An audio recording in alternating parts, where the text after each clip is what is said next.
Cops assaulted Chuck Norris in a parking lot. But what happened next shocked the entire precinct. Watch to the end to find out the whole truth. Subscribe, share this video, and write in the comments where you're watching us from. The desert night stretched wide and endless, a canvas of deep indigo pierced by scattered stars. The heat of the day still lingered in the cracked asphalt, and the air carried the dry, earthy scent of sage and dust. A neon sign buzzed overhead, casting a pale yellow glow on the empty parking lot. The sign read Sonny's Diner, its flickering letters struggling to stay lit. The rhythmic chirping of cicadas was the only soundtrack to the silence, a whispering pulse of the desert's eternal heartbeat. Inside the diner, the air was thick with the smell of coffee and fried food. The jukebox in the corner was silent, and the booth sat empty under the soft amber lighting. Behind the counter, an old ceiling fan turned lazily, creaking with each rotation. The only occupant was a grizzled man behind the counter, Sam, the owner and cashier, who wiped a stained glass with a cloth that had seen better days. His eyes, dull with the boredom of slow business, were fixed on the small television perched above the register. The local news flickered on the screen, the anchor's voice tinny and distant. Another vehicle reported stolen in the Silver Creek district.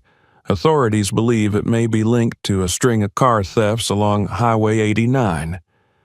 Sam barely listened. Highway thefts were common news. Folks came and went on these long desert stretches, and trouble followed some of them like a shadow. At the far end of the counter, a man sat quietly, his presence solid and unshakable. Broad shoulders, a strong jawline, and eyes that carried the weight of many miles. Chuck Norris. His face was calm, lined with the subtle etchings of experience. His hands, resting on the counter, were steady, his knuckles marked with the faint, pale scars of past battles. He wore a simple, worn denim shirt and faded jeans, the kind of clothes that had been through years and miles. A half-finished cup of black coffee steamed lightly before him. The television's report continued. Police advise caution to anyone traveling alone on Highway 89. If you see anything suspicious, call local authorities immediately.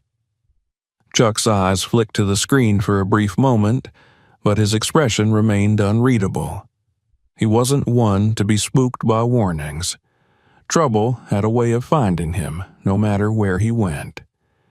He placed a few bills on the counter, more than enough to cover the coffee and a tip. Sam gave him a nod. "Safe travels, friend."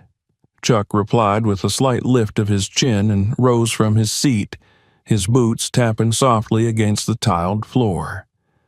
The bell above the diner's door jingled as he stepped outside into the warm desert air. The parking lot was a quiet stretch of cracked asphalt lined with faded white lines. His old Ford F-150 sat under the sickly yellow glow of a lone street lamp, a reliable companion from countless journeys.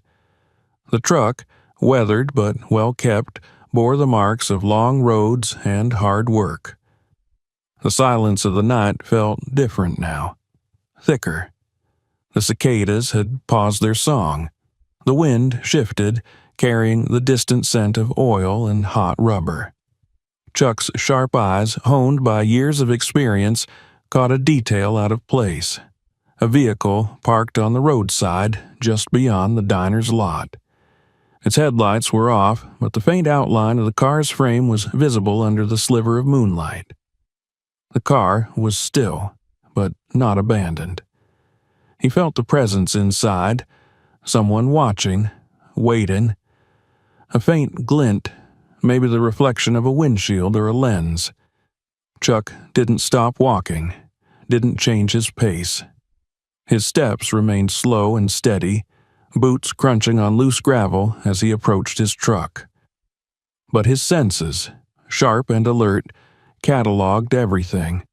The shape of the parked vehicle, the darkness beyond its tinted windows, and the peculiar tension in the air. He reached the driver's side of his truck, his hand brushing over the handle. A voice, low and firm, rose from the shadows. "Step away from the vehicle." The sudden flash of red and blue strobes shattered the night. A police cruiser rolled up fast, its headlights glaring, and skidded to a halt, blocking his front bumper.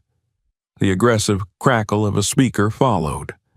"Hands where we can see them. Now!" The car doors slammed open.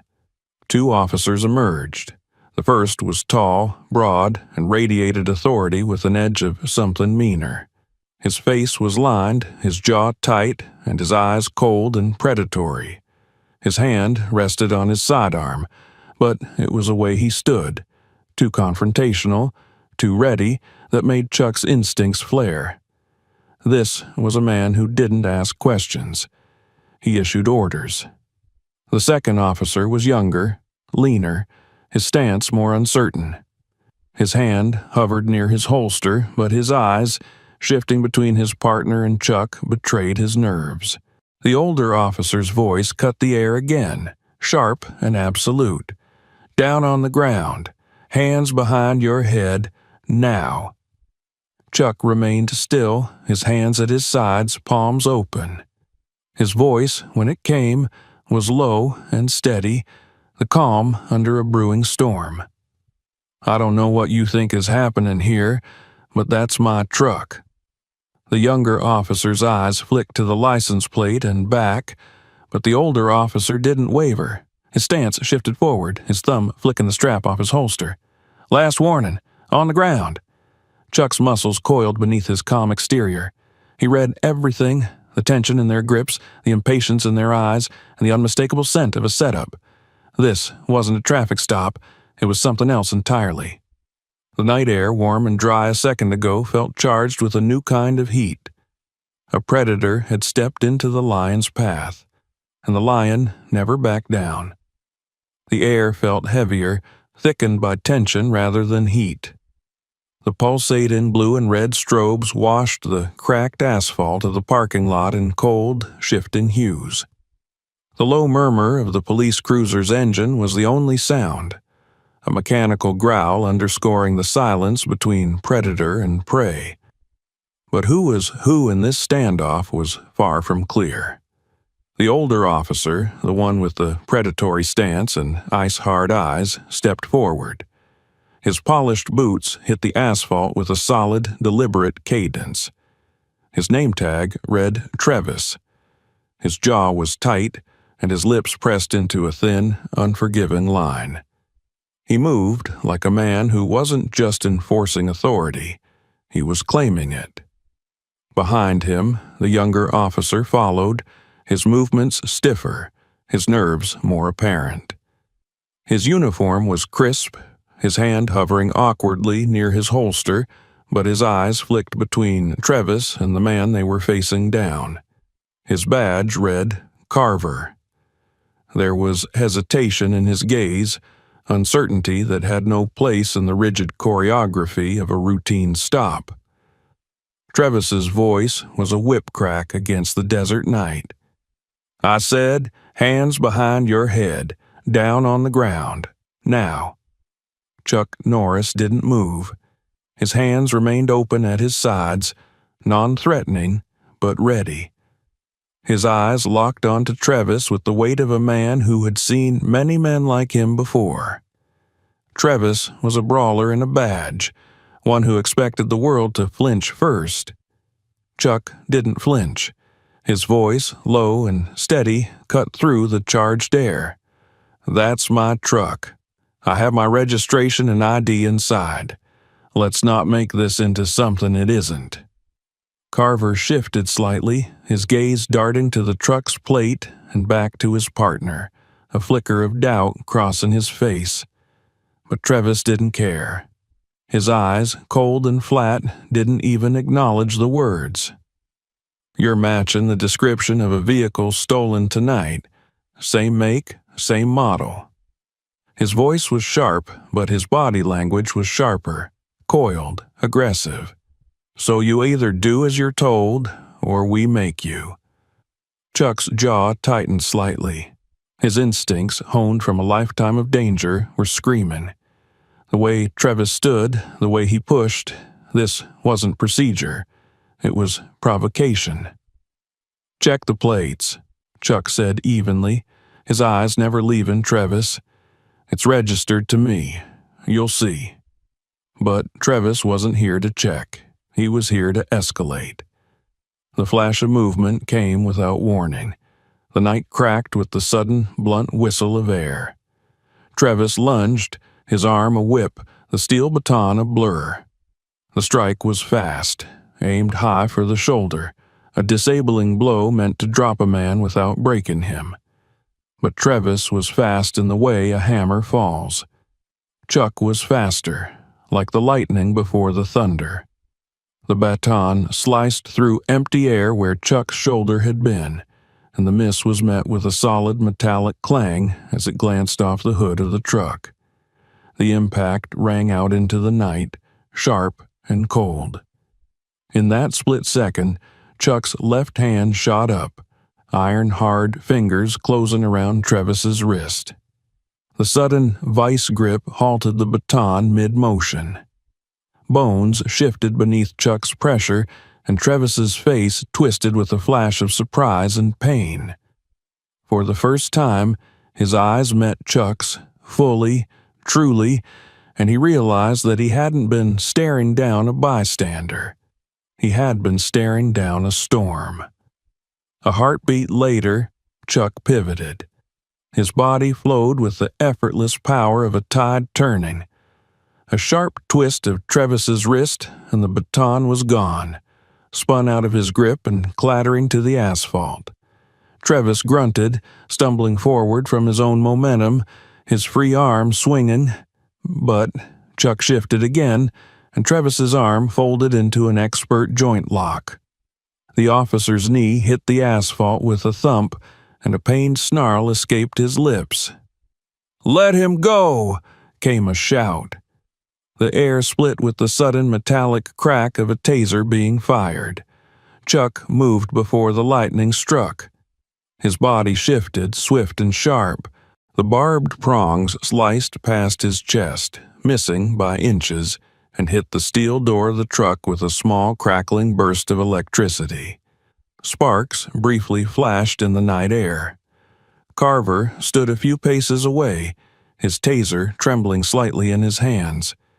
His face was tight with shock, and his voice broke on his next shout. "Get down! Now!" But his hands betrayed him. They were shaking. His breath came fast and shallow. There was no confidence behind his command, only fear. Chuck's gaze met Carver's. For a split second, time thickened. Carver's eyes weren't cold like Travis's. They weren't hard or cruel. They were wide, unsure, young, and in that flicker of a moment, Chuck saw it. The kid didn't want to be here.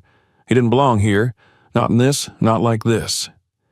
Travis's voice, tight and venomous from the ground, spat up at Carver. "Shoot him, you idiot!" The kid flinched at the command, the crack of authority rattling his nerves. His finger twitched on the taser's trigger, but Chuck moved, not with violence, with precision, a single, fluid motion. His boot caught the fallen taser leads, kicking them aside. His other leg swept through the loose gravel, the soft scrape of asphalt and rubber. Carver's footing broke. His knee buckled. He stumbled, and the next thing he felt was the asphalt's cold kiss as he hit the ground with a breathless grunt, his taser sliding from his grip. The lot fell still again, thick with heat, heavy with silence. 2 men down, but breathing, conscious, unbroken. Chuck's hands had done only what was necessary, no more. The older officer, Travis, hissed through clenched teeth, his voice venomous with rage. "You're dead, you son of a—" But before the threat could finish, the night answered him with a new voice. A sudden, distant sound, low, wailing, growing louder. Sirens. Multiple. Closing in fast. The backup was here. The air pressed tight around the scene, the strobes from the approaching cars slicing into the dark, joining the cold pulse of the cruiser's still flashing lights. Doors slammed, commands rang out, more badges, more guns, more eyes. And there, in the middle, Chuck stood, his hands now calmly open at his sides, his breath steady, his heart unshaken. He didn't run, didn't fight, didn't speak. He didn't have to. The night had only just begun to witness the truth. The sirens grew louder, howling through the night like hunting wolves. Red and blue lights splashed across the cracked asphalt, and the sharp screech of tires broke the desert's eerie silence. 3 police cruisers skidded into the parking lot, their doors flying open as uniformed officers poured out with weapons drawn. The sudden surge of bodies, voices, and commands turned the once empty lot into a chaos of movement and authority.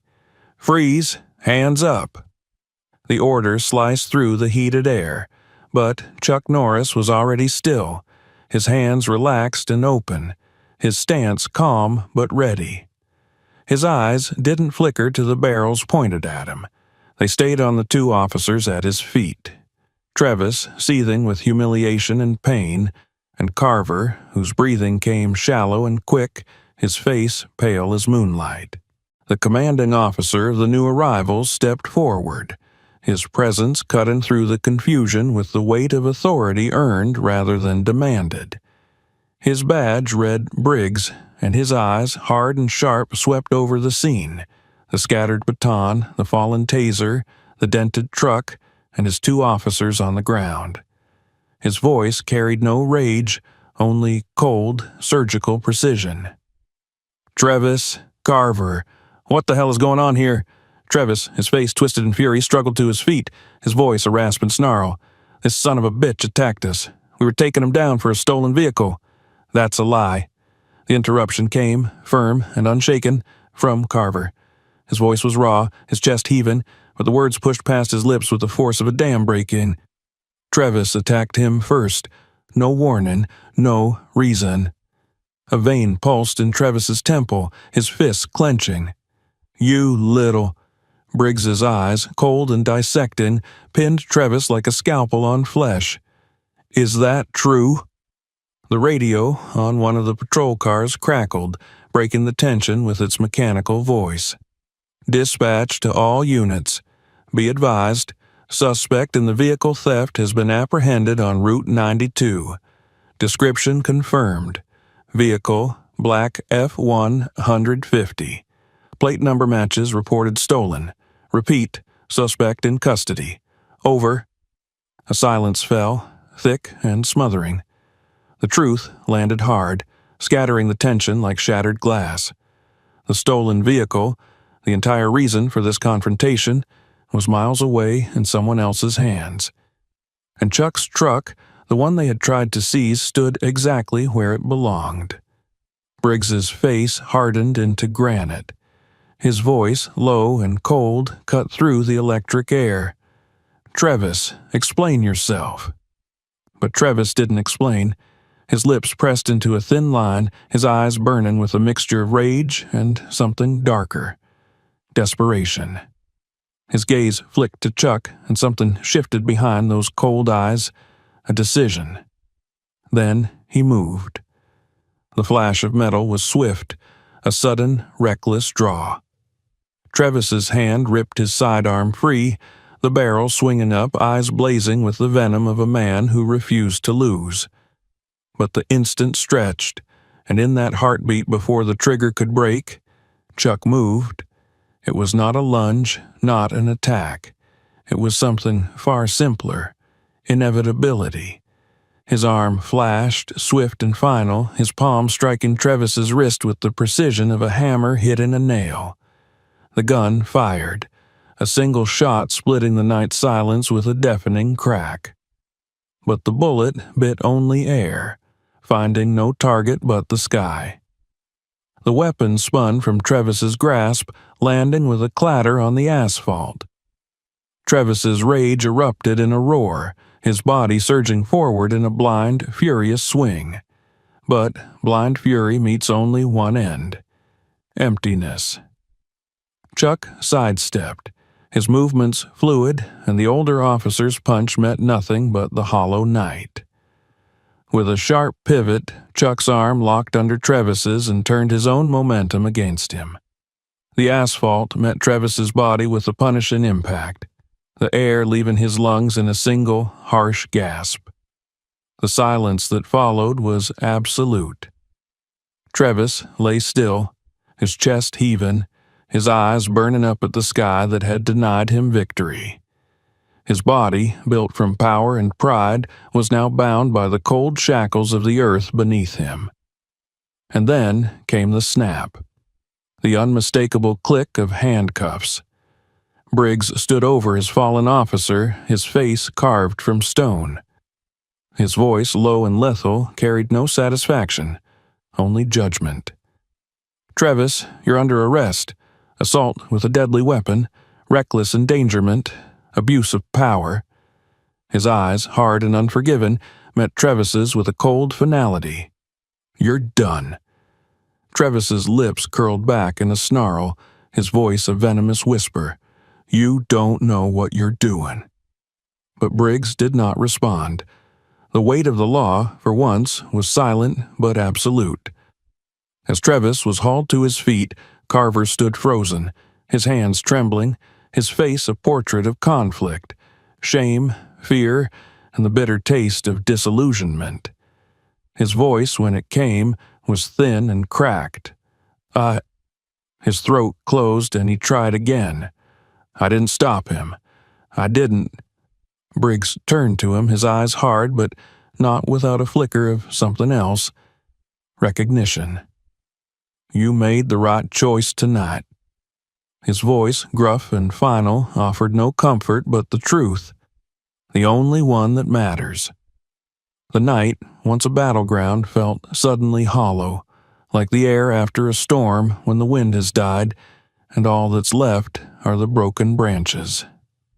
Chuck stood apart from it all, his breath steady, his hands loose, his face unreadable. He felt no victory, only the cold, familiar truth that justice rarely came without blood on the ground. Briggs turned to him, his expression guarded but firm. "You all right?" Chuck's voice was low, worn, but steady. "I've been worse." Briggs's gaze flicked to the pockmark in the pavement where the bullet had landed.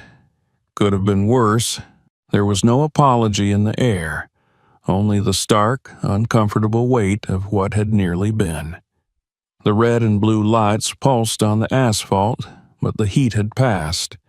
The sirens had died, leaving only the desert wind to carry away the night's echoes.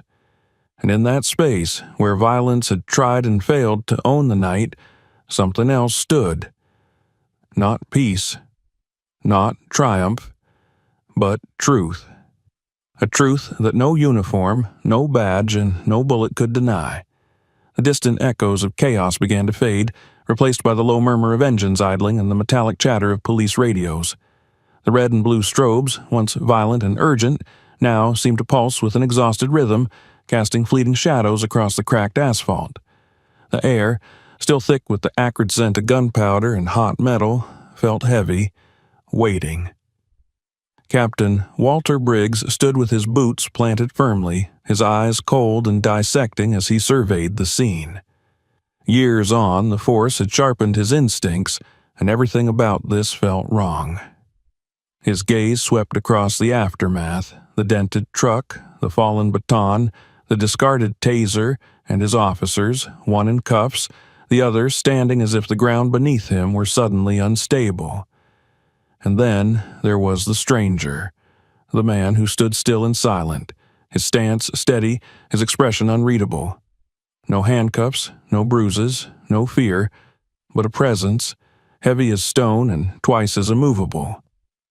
Briggs's voice, roughened by authority and time, broke the brittle silence. "Somebody start talking, now." Travis, his face twisted with the raw, ugly remnants of anger, tried to lurch forward despite the cuffs biting into his wrists. "This bastard jumped us," he barked, his voice venomous with accusation.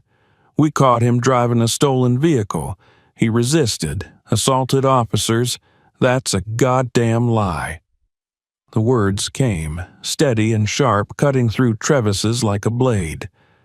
Carver. His face was pale, his breathing quick and uneven, but his voice, raw with something brittle but unbreakable, rang with certainty. Travis went after him without warning.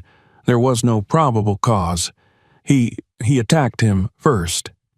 Briggs's gaze flicked to Carver, hard and searching, drilling past the words for the truth beneath them.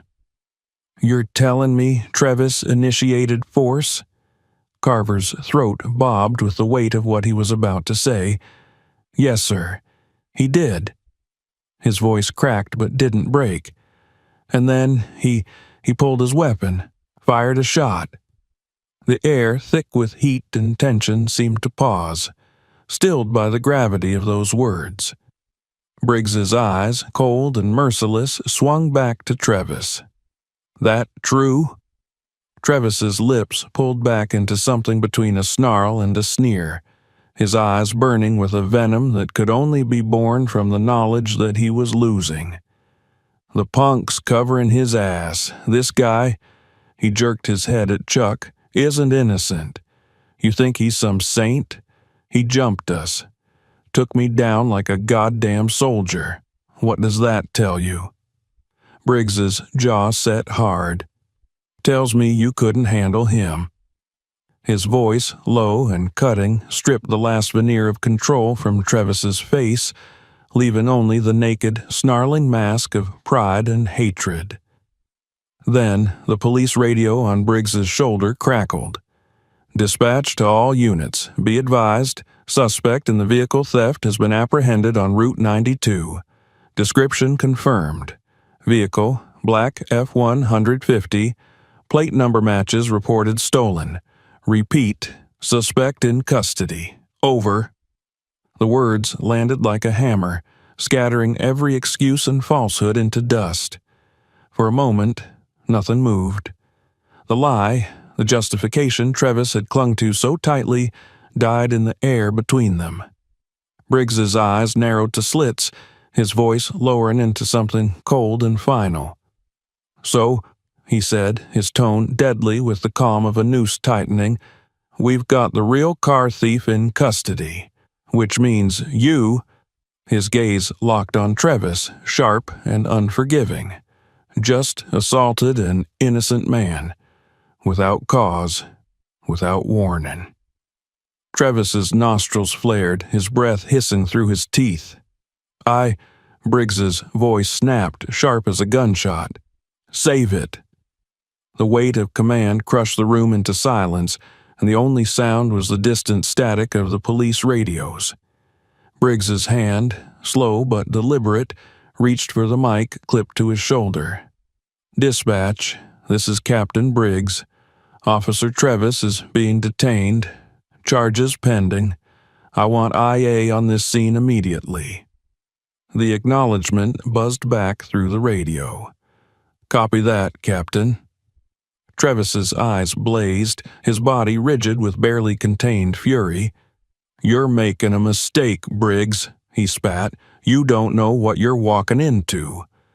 Briggs's gaze was a slab of granite. "No, Travis, you made the mistake, and you just walked yourself into it." Travis's lips curled, but the next words out of his mouth were cold, dripping with something worse than anger, certainty. "You think this is over?" His voice, low and venomous, slid through the air like a blade through cloth. "You think you're cleaning up the mess?" His eyes flicked briefly to Carver, a dark glint beneath the hate. "You're a fool, both of you. There's more dirt under these floors than you'll ever sweep out." Briggs's face didn't move, but something flickered behind his eyes, a brief, fleeting shadow of understanding. "You threatening me, Travis?" "No." Travis said, his voice slick with something cold and knowing. "Just telling you. There's a rot in these walls and it goes deeper than me. You think you're cutting out the sickness?" His smile, a thin, bitter line, was almost pitying. "You're standing on the tumor." The silence that followed was colder than the desert wind. Briggs's jaw worked once, the only sign of the steel grinding beneath his skin. "Get him out of my sight." The other officers, faces taut and unreadable, hauled Travis toward a patrol car. The cuffs clinked as they locked him in the back seat, the door slamming with a finality that seemed to echo into the bones of the night. Briggs turned to Carver. The younger officer stood rigid, his face pale, his eyes wide and hollow from the aftermath of everything that had just unfolded. "You did the right thing," Briggs said, his voice stripped of ceremony but firm with truth. "You told the truth. That's what matters." Carver's throat worked, his voice raw and low. "It doesn't feel like it." Briggs's gaze, cool but not unkind, held his. "That's how you know it was the right thing." Then he turned to the man at the center of it all. The man who, from the moment the sirens had broken the night, had said nothing, had needed to say nothing. Briggs faced Chuck Norris, his eyes meeting those calm, cold pools of experience and power. He didn't offer apology. Men like them didn't trade in apologies. They traded in truth. "You all right?" Briggs asked, his voice gruff and stripped to the bone. Chuck's voice, when it came, was as steady as stone. "I've been through worse." The weight of the night pressed in, hot, thick, and heavy with the knowledge of everything that had almost happened. Of the bullet that had missed its mark.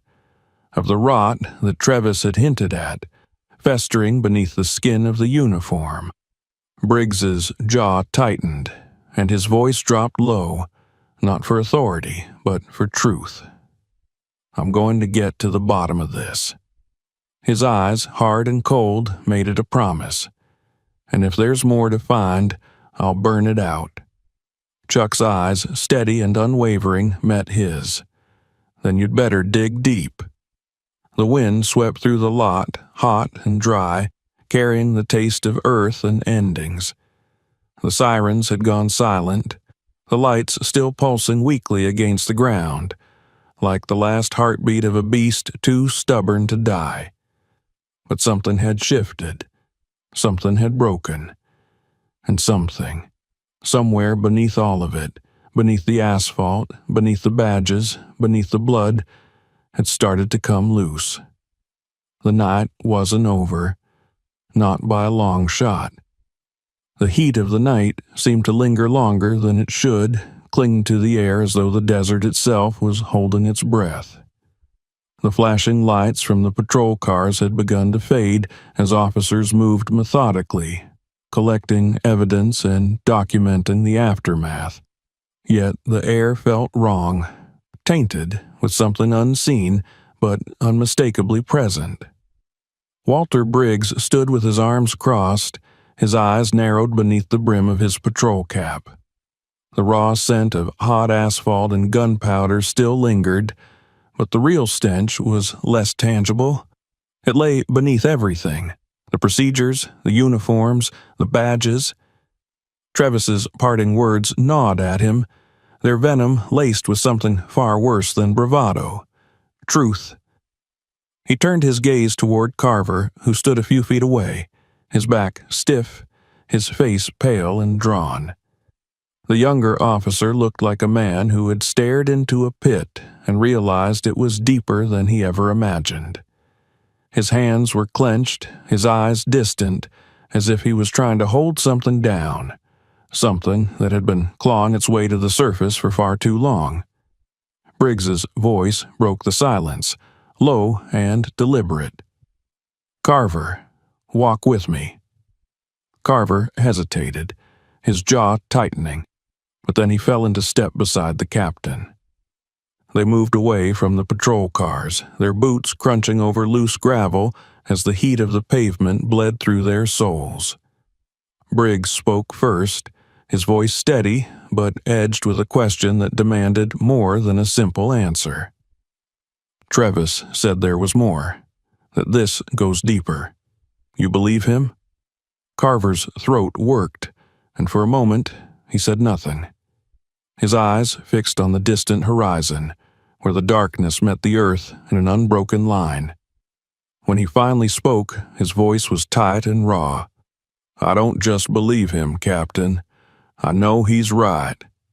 Briggs stopped, his eyes narrowing, the weight of those words settling hard in his chest.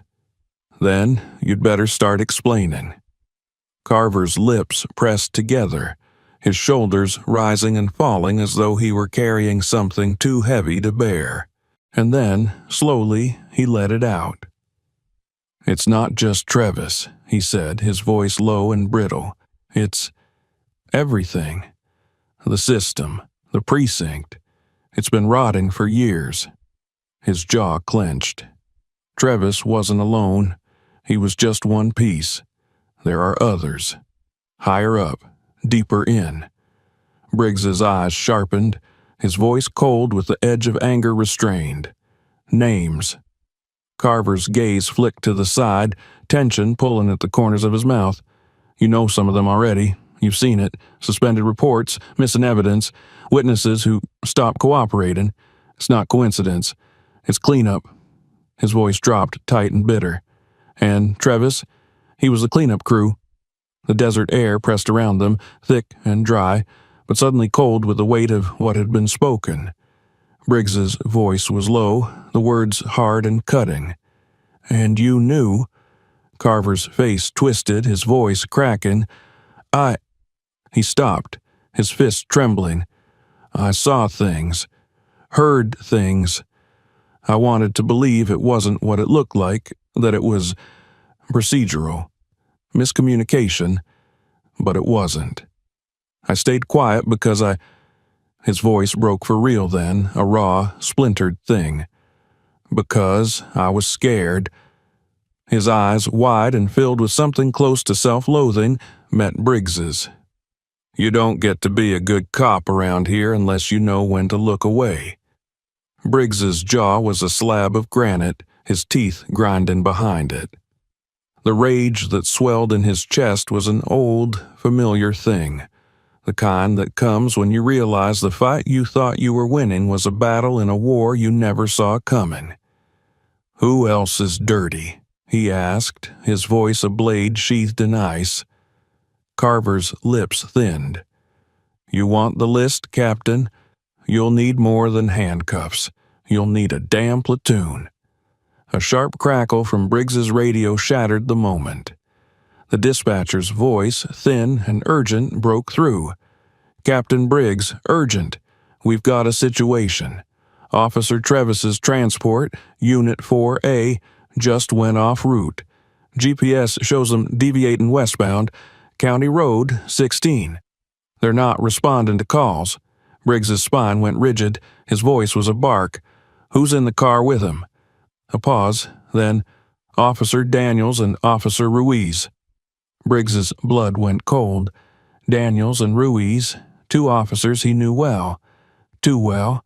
Men who didn't just toe the line, they erased it.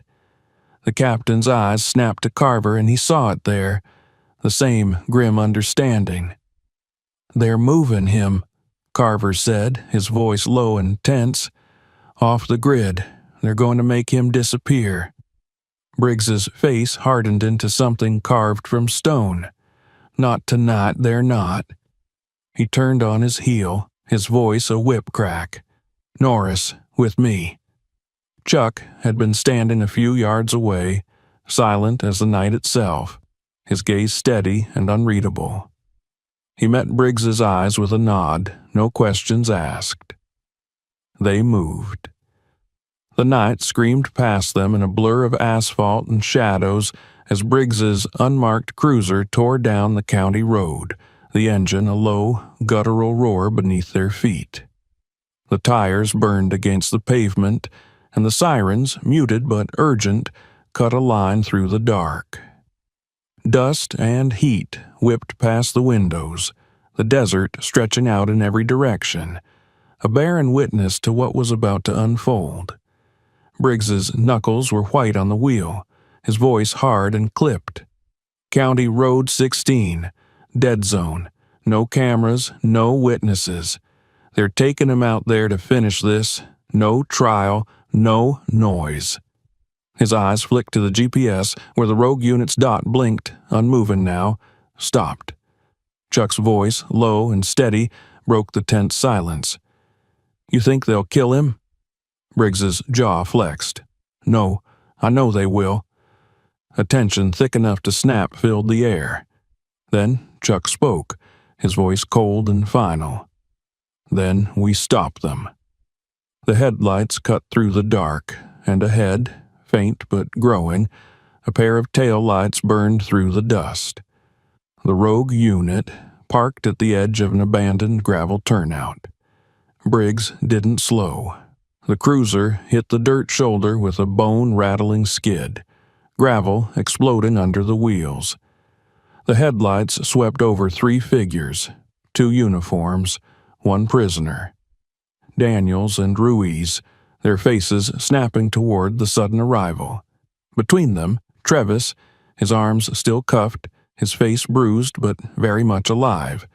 And then, guns. Daniel's pistol was already out, his mouth a snarl. "Get the hell out of here, Briggs," he barked, his voice taut with adrenaline. "This is above your pay grade." Briggs's door flew open, his own weapon leveled, his voice a thunderclap. "Drop it, both of you!" But Daniel's eyes, wild and dark, flicked toward Travis. His lip curled, and his finger tightened on the trigger. "This piece of shit talks, we all burn." And, in that instant, the night fractured. A sudden, sharp movement. Chuck. No warning, no hesitation. His body became a blur of motion, pure intent. The distance closed in a heartbeat, his foot hitting the loose gravel without breaking stride. Ruiz turned, his weapon swinging. But Chuck was faster than bullets, faster than breath. His hand, solid and merciless, caught Ruiz's wrist, twisted, crack. The gun hit the dirt as the officer dropped with a scream, clutching his shattered joint. Daniel spun, eyes wide, his gun snapping toward the sudden threat. But before the shot could fire, a thunderous impact. Briggs. His body hit Daniels like a battering ram, and the 2 men crashed to the ground in a tangle of limbs and dust. The gun skittered away, and Briggs's fist, driven by the force of something deeper than anger, something primal, just, collided with Daniel's jaw. Then, stillness. The dust settled, the silence returned. Briggs, his breath heaving, pushed himself to his knees, his eyes burning into Daniel's swollen face. "You think you can burn this down?" His voice was low, lethal. "I'm the fire." Travis, bruised and bloodied, lay on his side, his eyes, just for a flicker, meeting Briggs's. And in them, something cold. Something that said this wasn't the end. Not even close.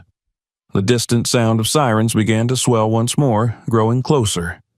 The law, real and unshackled, was coming. But what it would find was not the neat story someone had tried to write. It was the raw, exposed truth. Ugly, unstoppable. Chuck stood beside Briggs, his breath calm, his gaze steady as always. "It's deep," he said, his voice low. "Like he said." Briggs's jaw worked, the fire still burning behind his eyes. "Then we dig," he said. His voice was hard, certain, final. "We dig until we hit the bottom." The sirens screamed into the night. The truth was coming with them. The distant wail of sirens grew louder, splitting the night as more patrol cars raced toward the desolate gravel turnout. The flashing lights, sharp and violent, cut jagged streaks across the darkness, painting the barren desert in red and blue. The storm of justice was coming, but here, the reckoning had already begun. Briggs stood over Daniels, his chest heaving from exertion, his fist still throbbing from the impact. Gravel pressed hard into his knees, but he felt none of it. His eyes, cold and burning, stayed locked on the man beneath him. A man in uniform, but stripped of every shred of honor that badge was meant to carry. Daniels spat blood onto the dirt, his lips split, his eyes wild with something that wasn't fear, but something far more dangerous. Defiance. "You think you've won something?" he rasped, his voice raw. "You're drowning, Briggs. You just don't know it yet." Briggs's voice was low and sharp, every word a bullet. "You're the one on the ground." Daniel's lips curled into a crooked, bloodied grin. "Yeah, but I ain't alone down here." The words were colder than the night wind, and they landed hard. Briggs felt them, felt the shape of what they meant. Daniels wasn't bluffing. There was more. Deeper. And it wasn't over. The pounding of boots on gravel broke the standoff as backup officers flooded the scene, weapons drawn, their eyes wide with confusion as they took in the chaos. 2 downed officers, their captain standing, and a man they didn't recognize. Chuck Norris, unarmed, untouched, but radiating the unmistakable gravity of someone who had ended something. "Lower your weapons," Briggs barked, his voice cutting through the tension. "Daniels and Ruiz are under arrest, multiple charges. Trevis, too. Take them all in." The officers hesitated, the shock of it all crashing against the instinctive pull of the chain of command. But then, one by one, the barrels lowered. Cuffs snapped. Hands pulled bodies from the dirt. The world shifted. Trevis, his face a mask of bruises and bitterness, was hauled to his feet. His eyes, dark and burning, found Briggs. "You think this is justice?" he spat, his voice thick with loathing. "You're ripping open something you can't fix." Briggs stepped close, his voice ice and iron. "Good. I'm not here to fix it." A muscle twitched in Trevis's jaw. "You don't get it. You're in it. The second you opened this door, you were part of it. And they—" His eyes flicked upward beyond the desert, beyond the stars. "They don't forgive." Then he smiled. The kind of smile that only a man with nothing left to lose can wear. "Enjoy the light, Briggs, 'cause the dark's coming for you." Briggs's stare didn't waver. Let it come. The precinct was a storm. The building pulsed with an energy that was more than chaos. It was collision.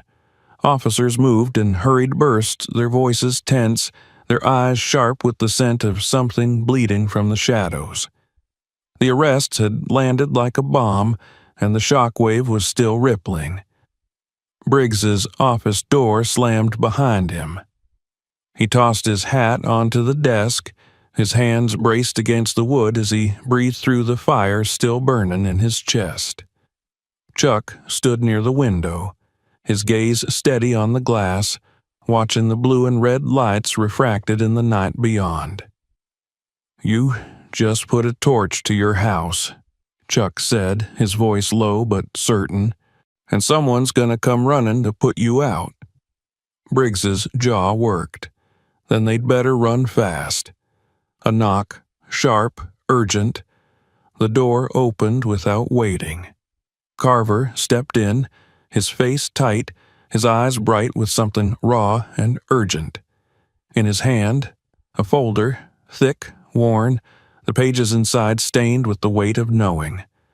"I went back," Carver said, his voice quick and taut, "to the evidence locker.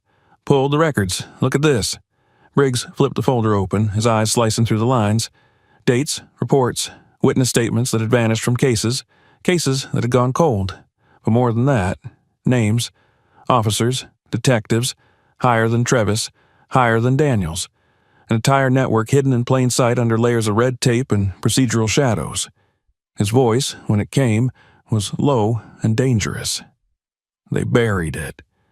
Carver's throat was tight. "Yeah, deep." His eyes lifted, burning. "And it goes all the way up, Captain."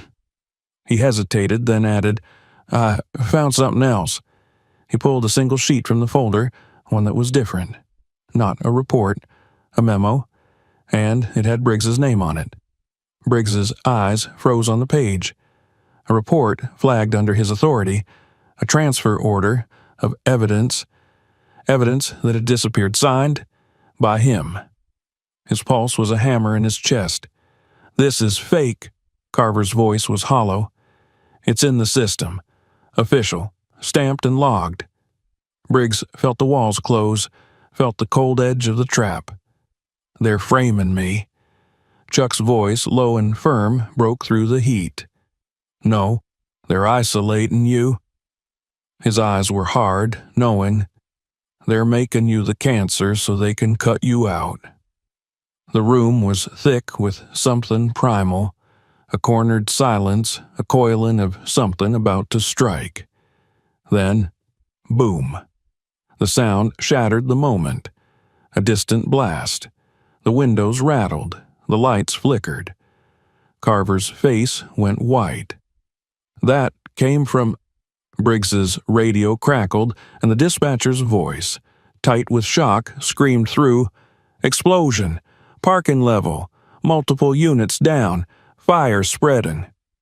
Briggs was already moving, his body driven by the sudden, hard truth. They weren't cleaning up, they were burning it down. The garage was a mouth of fire and smoke, the air boiling with heat and the acrid stench of burning rubber and scorched concrete. Emergency lights pulsed weakly through the haze, and the sprinklers hissed, spitting water that turned to steam before it hit the ground. 2 patrol cars were gutted shells of twisted metal, their frames blackened and weeping flames. Briggs moved through the smoke, his voice a bark over the chaos. "Anyone still in there?" A cough, wet and pained, answered from beneath a collapsed section of wall.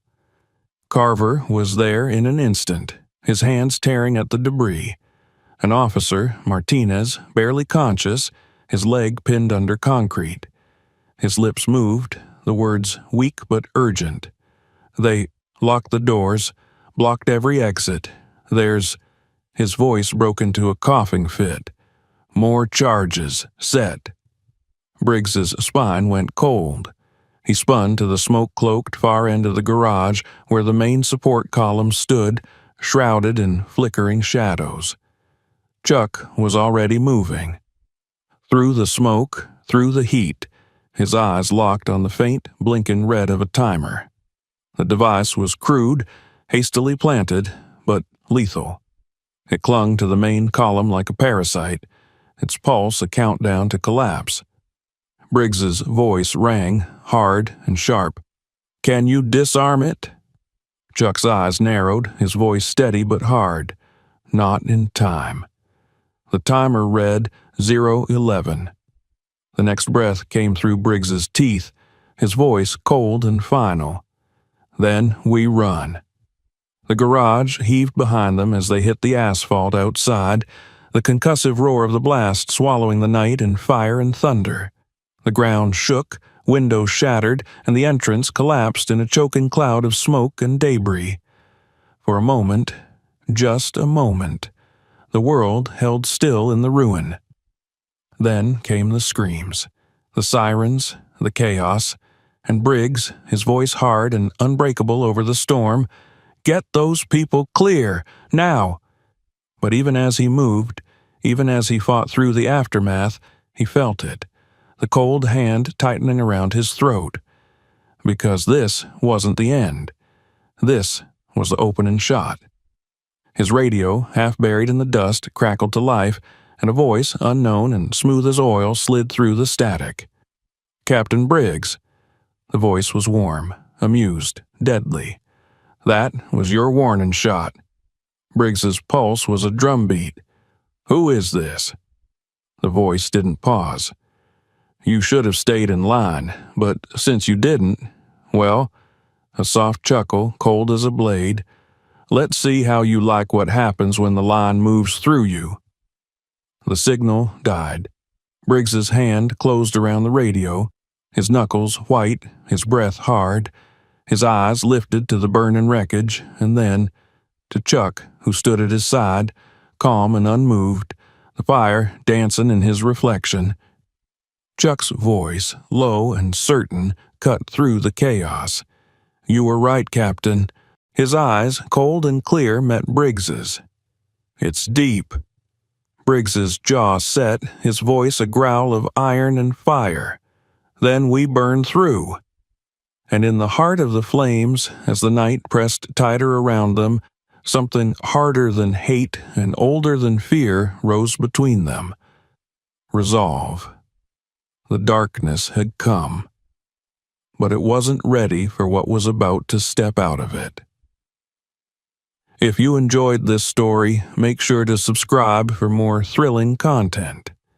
Don't forget to share this video with your friends and let us know your thoughts in the comments. And if you're hungry for more, check out our other videos.